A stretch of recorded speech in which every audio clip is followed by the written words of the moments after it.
Myers-Morrison, and it's my pleasure to be here from Food Addiction Institute, and I'm a Board of Trustees member for that organization. We're happy to have you take a look at our Food Addiction Institute website. There's lots of information there.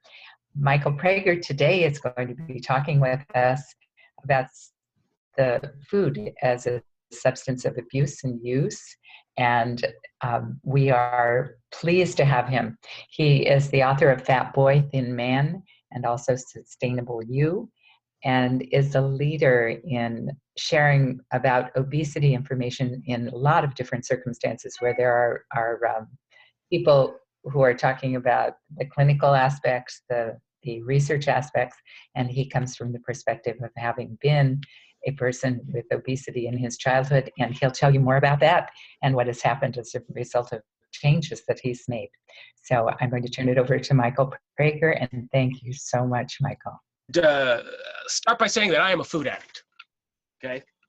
I did not know what food addiction was until I was in my 30s. I did not take kindly to the idea at first. And now I view it as one of the best things that has ever happened to me to know that, because once someone knows what a problem is, they have a better chance of solving it. And it's my opinion that because food addiction does not have its appropriate place in public consciousness and public credibility, a lot of people have this disease, don't know it, and as a result, they can't fix it. And that was true for me for a long time. Now, the next thing I want to say is that I continue on the thread of I did not like this idea. Did not like it. It wasn't a question of whether I thought it was true or anything like that. All I cared about, it was imposing boundaries on me that I didn't want. And so I came into it kicking and screaming. And for a very long time, I did half measures. And it's not that I didn't get any value out of it, but by doing it some of the time, I got some of the benefit.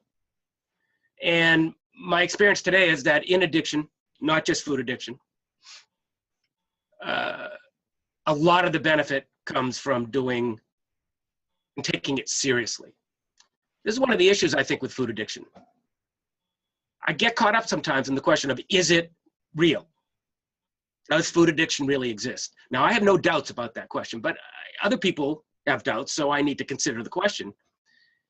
And what I've come to is that it doesn't matter, which is a pretty radical thing to say for someone who is a food addiction adherent, and part of my mission in my life and in my professional life, which are connected but not the same, is that, well, here's what happened. I won 350 pounds in my first 30 years, and at 33, I weighed 365. So I could lose weight. I was a great weight loser. I met a guy yesterday who had lost 1,500 pounds before he made a change. Not by recognizing food addiction. He did it a different way. And so there are other ways. But when I started to realize, only, as I said, kicking and screaming, led by other people who were generous with their time and their spirit to bring me along at the speed I was willing to go, I started acting in a different way. I started acting as if food addiction existed. And I got better. I'm now maintaining a 155-pound loss for 25 years. And that's pretty profound. It is profound, and I'm happy for it. But it's not the most important thing that's happened. My life has transformed. I am, in my opinion, and you can judge it as you wish, far more a loving person today than I used to be. Far more willing to accept, far more willing to consider other people's viewpoints, far less likely to say, I got this covered, I'm smart enough, I don't need your input, thank you very much. It's not a very loving person. very loving approach to life, and that's how I was. And since I started acting as an addict might act, I started getting better. Does that prove that food addiction exists? No. But I mean, really, my life is one person's experience, so it doesn't prove anything. It's not science. But for this laboratory of one, it proved that when I acted like that, my life transformed across a broad range that included my body weight, stopped going up and down by wide swings, and many other things in my life. I didn't have my first girlfriend until I was 36, which was 3 years after I was in rehab for 9 weeks in an eating disorder unit in New York on Long Island. And I got much better at work, better regarded. And it wasn't because I was smarter, it was because I was more easy to get along with and I was more willing to work with others. That was a transformation of my life. I would like to say a little bit about how I found out the path. I think it's instructive, especially for professionals. I was led to this by a professional.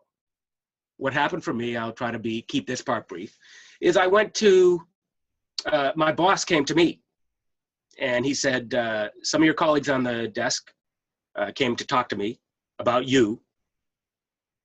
And it seems to me that they think, and I think, that you're not very happy. And that you might consider getting some help to try to find a way to be happier. Now, there's nothing about food addiction in that. I mean, they're related. The way I acted in the world was a reflection of my active addiction, but they didn't identify it, and nor should they have. But for some reason, that time, as a lifelong know-it-all, that time I listened and I went and I got some help from the employee assistance program, and they sent me to a therapist. Actually, they sent me to rehab. They suggested rehab. And I said no. I said yes. And then I said no when I found out about the whole 12-step thing. Higher power. Not that. No way. I'm not doing that. No. So they sent me to a therapist. And the first one was 10 and done. The insurance was my primary physician at the time. This was in the 80s. Had to approve more, and he wouldn't. And I was angry. So I went back to EAP and they referred me to somebody else. And him I stayed with for like 9 months. And then I ended it because I didn't think I was making any progress. So I went back to EAP and they sent me to a third guy, and he believed strongly in the addiction model. And he suggested that I get help, the kind of help that an addict would seek, support groups and rehab. And by then, as it was that 2 years or whatever, the effect of that 2 years had loosened me up enough that when this guy, who also I had some trust with, said, you should consider rehab, I went to rehab. And that was really how my life changed. I went in with the conviction to get what I came for. It was an extraordinary opportunity. My employer held my job, paid my salary. The insurance company paid for a lot of the treatment. And I knew I wasn't going to get that opportunity often, and I better get what I came for, but I didn't know what that was. As it turned out, one of the things that I needed to get, that I did get, was that I stopped thinking that I had all the answers. And I started doing things that other people suggested, not only because I had evaluated their suggestions and then decided which ones of those I should take, because under those circumstances, I was still in charge. You know, I was in charge with some guidance as opposed to just by my own thinking. But I really needed to stop being in charge. Because we know, you know, I had this, to get it covered, everything's working out. And although that's arrogant, definitely arrogant, it would have been supportable if the evidence, I was an evidence-based guy, no higher power stuff. It was evidence-based. And I could rely on my mind to get me where I wanted it to go. And like I said, arrogance is not nice, but the results of my opinions resulting out of my arrogance, I got it covered, weren't backed up by the facts. Were that I was over 350 pounds, miserable, clueless, isolated and alone. Figure that one out. I was lonely and isolated. Makes no sense. But that's where I was. And that's following the guidance of other people. And my life transformed. I got my first girlfriend. 10 years later, I got married. 5 or 6 years later, I became a dad. I became a section editor at the newspaper where I worked. By far, the largest paper I ever worked for, Metropolitan. But the first one that ever put me in charge of a section. And again, that was about being able to work with people and be effective, as opposed to just, having good ideas. So that's how I found out I was a food addict, and it has transformed life in the hands of someone in the caring professions. And any of the caring professions who are watching this, I'd like you to consider that. I'll tell you one other thing along that line. I understand about HIPAA. I understand doctors have to be really, really scrupulous in guarding the privacy of patients. But I had a doctor who knew my history, even though I became his patient after I had been through all that. And over a couple of years, I became more and more strident until I instructed him.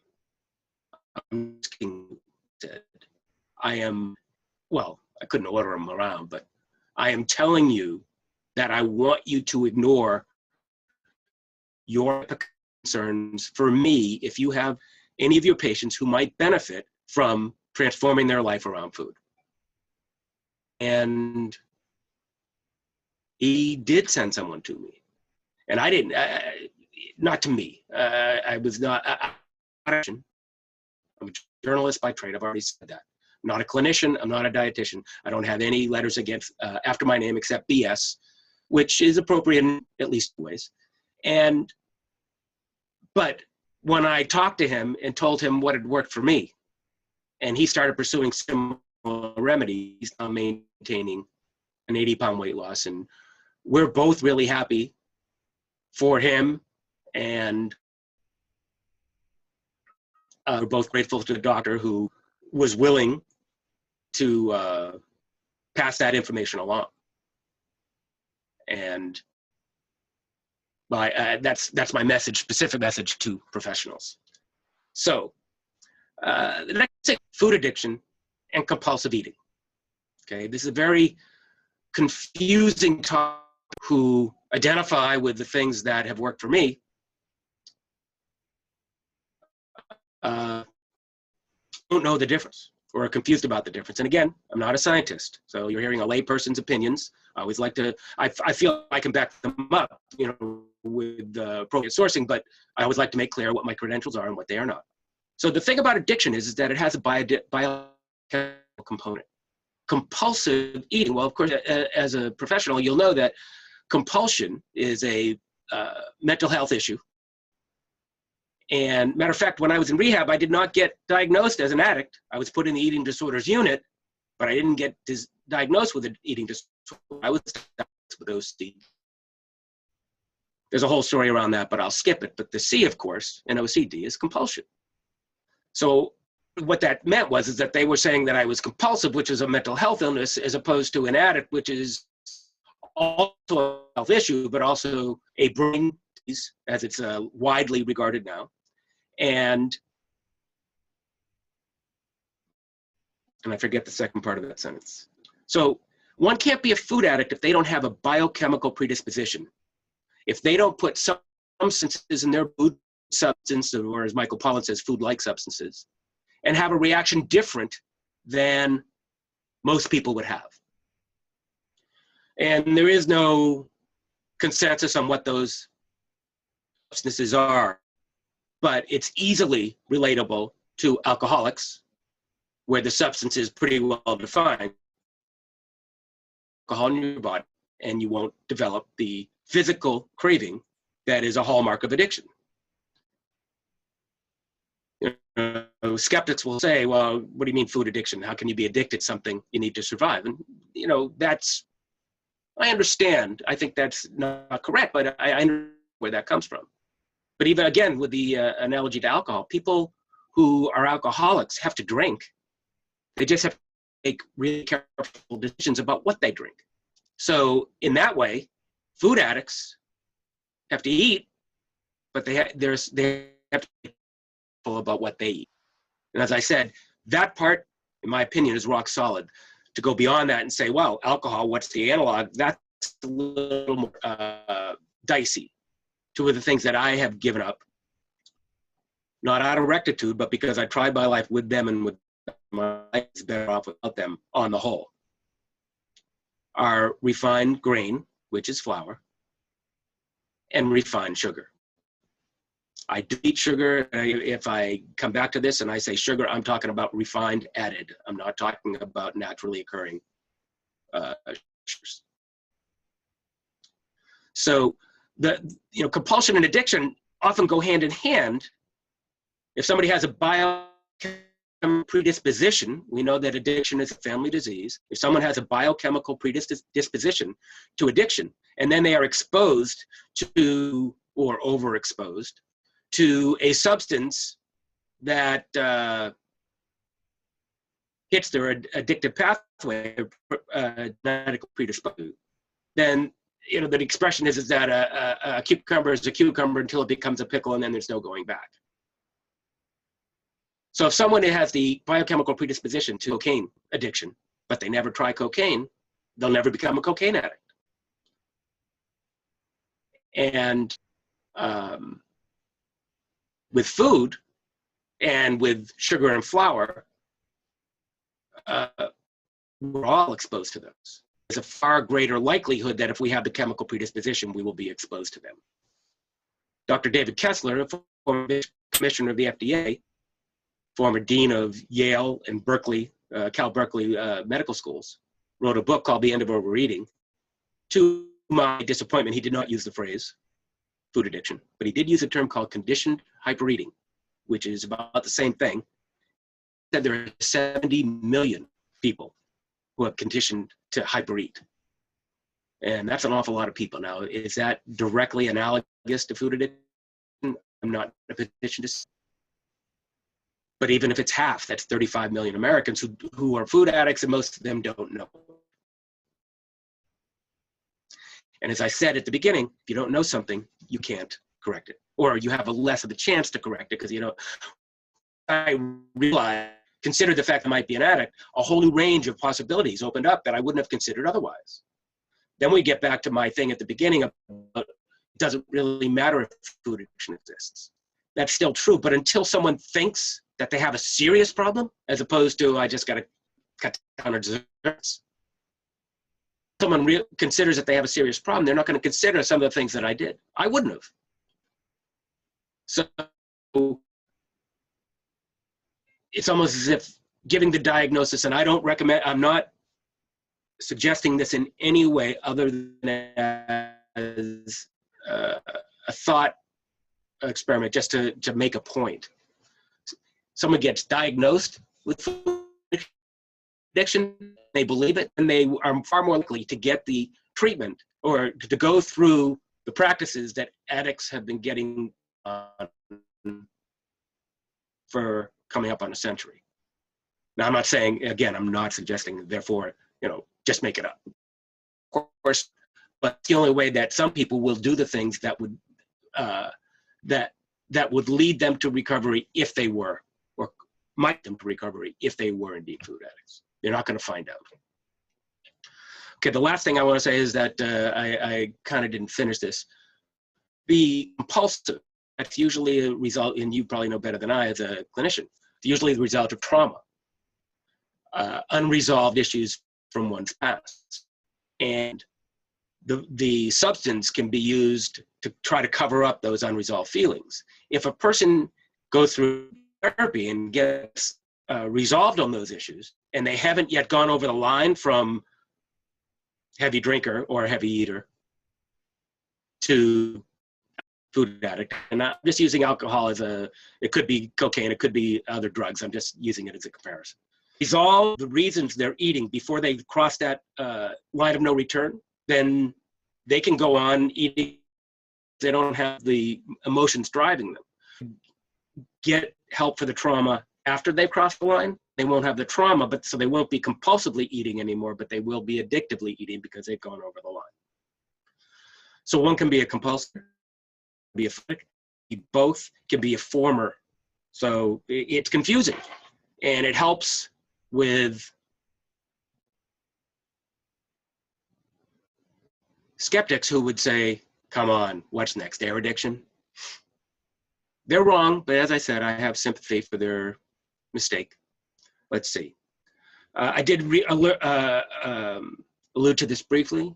ASAM, the American Society of Addictive Medicine, in 2010, defined addiction in a way different than it had been defined before then, and it included food as an addictive substance. And in the new DSM, didn't make it clear as I would like, as clear as I think is justified. I'm a layman, I'm not a scientist. It did get much closer to acknowledging that food is a substance of abuse for some people. I guess I'd just like to say this thing about 4 plants in nature. My experience as an addict has brought me much closer to reverence for nature. Not in a Cathedral of the Pines kind of way, but just that we're all part of one set of life on Earth. And so I often look to nature for reflections of how life actually works. And one of the ways that this has become more specific for me is that I think of, to make a point, I think of 4 plants that come out in nature. The poppy, the coca plant, sugarcane, and wheat. I paused a little bit because I could have also said sugar beets or a fruit. I could have, for the sugar, I could have also said rye or barley, other grains for the flour.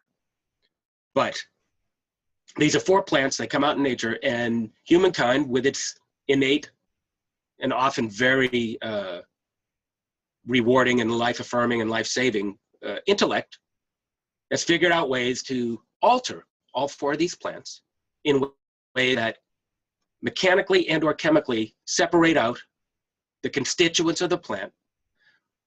We remove some of them, always the fiber and other things. And through this process, this refinement process, this processing, we end up with 4 whitish powders that have dramatically different effects on everyone's body, and even more dramatically for some people, those genetically predisposed. And so this, to me, helps bolster the question of whether sugar and flour can be addictive substances.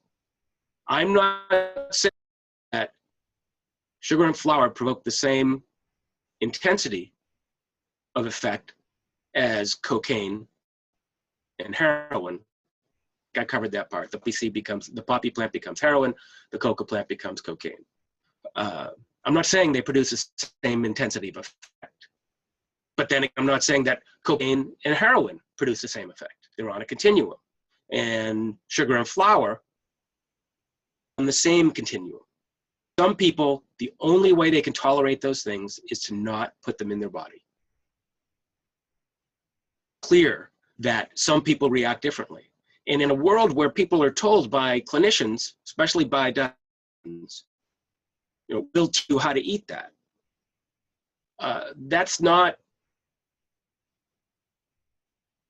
sympathetic advice for some people. For some people, it's not a question of learning how to eat in moderation. I'll take it back a little bit.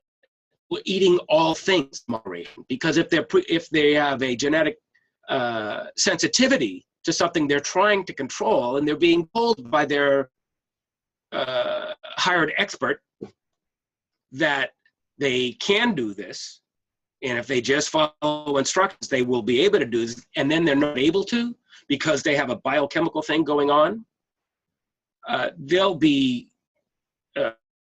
feel defeated, demoralized. They will, I certainly took it upon myself. I should be able to do this. He says I'm supposed to be able to. And on is more of a question of failure.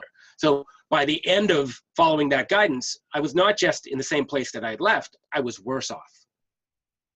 So I'd like to suggest strongly that for some people, moderation, everything in moderation is not a good idea.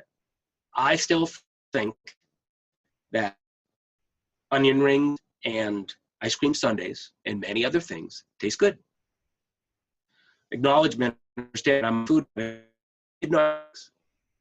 What they changed, or by trying life without them, what I was able to see was that even though they taste good, once I've tried my life with them in my life and without them in my life is substantially better without having them in my life. And the times when I tried to control them were some of the worst times, because it's like playing with fire. And even if I could control it for a little while, I was never able to control the substances. I'll just say, I'll probably just try to finish this and then stop talking. Flour and sugar are not the only two problems that I have with food. Mine include, I'm speaking only for myself, mine include dried fruit, which is an intensified sugar. It's a processed sugar, not nearly as much as white sugar, but still different from it came out of the ground. And the sugars have been intensified, and that's why they're pleasing to eat. But I've found that they have not made enough dried fruit for me. And once I start trying to fit it into my diet, it always ends up in a bad place. Popcorn, peanuts, sugarless items, gum and candy that I tried to make work, tried really hard, and it just didn't, it wasn't good for my body, and I wasn't happier having them. I was not. And the craziness in my head around those things was just no way to live. I did not enjoy living that way, and once I've taken that stuff out of my diet, my life is much happier. I'm much more able to deal with the things that I really want to deal with, instead of going out and finding a place that has sugar-free frozen yogurt or something. Well, I mean, it's not bad, you know, it's not ice cream, it doesn't have sugar, blah, blah, blah. There are things that I have experienced that I could probably work in. They're not sugar, they're not flour. I don't have experience that these do not work in my life, but I'd rather just not, because that's upsetting the apple cart. Note the food reference. I'm just better off not having them. And I think that's a valid way to approach this issue. And people won't try this unless they have a serious reason to, unless they have their trusted helpers, trained, trusted helpers, telling them, why don't you try it? It's not a life sentence. It's not forever. Try it long enough so that it leaves the remnants of those substances leave your bloodstream and your body, and see if life is better. See if it's easier, because that's what happened to me. And I'll stop there. Michael, thank you very much.